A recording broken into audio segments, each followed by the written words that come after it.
Ce tableau de Georges de la Tour est un des plus connus sur la Nativité.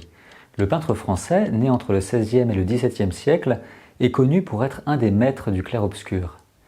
En effet, qu'est-ce qui te frappe en regardant cette peinture?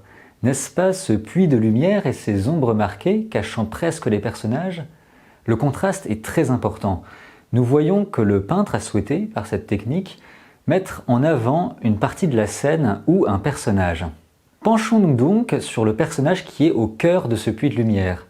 Tu le reconnais car tu l'as déjà certainement vu dans une crèche, c'est l'enfant Jésus. Une bougie éclaire son visage, mais ce qui illumine le tableau, ce n'est plus la bougie cachée par la main de l'homme, mais celle qui se reflète sur l'enfant Jésus qui dort. Le symbole est très évident. Jésus est la lumière du monde, une lumière qui réchauffe comme celle d'une bougie, qui éclaire les âmes, les visages. À peine né, Jésus, enfant Dieu, est déjà la source de toute lumière. Cet éclat dénote avec la simplicité du bébé emmailloté et immobile, et surtout qui dort. Le Christ, même s'il semble en sommeil, même lorsqu'il semble dans l'incapacité d'agir, rayonne toujours. Il lui suffit d'être Dieu. Deux personnages ressortent, à gauche et à droite de Jésus. Nous devinons Marie et Joseph.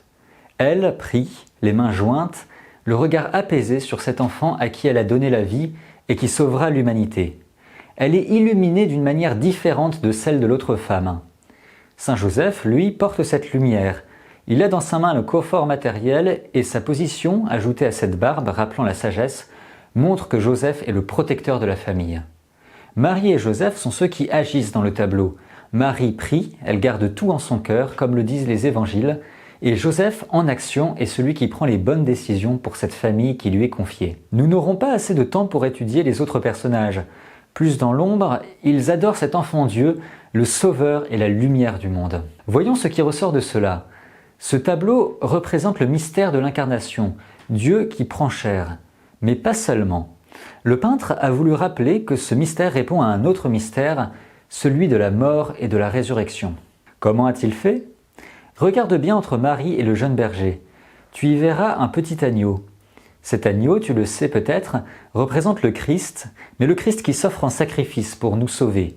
Cela fait référence à l'agneau que les Juifs offraient en sacrifice le jour de la Pâque, et c'est pourquoi lors de la messe tu entends le terme d'agneau de Dieu. Georges de la Tour nous montre ici que la nativité est indissociable de la mort et de la résurrection de Jésus-Christ. Ces deux mystères sont au cœur de notre foi.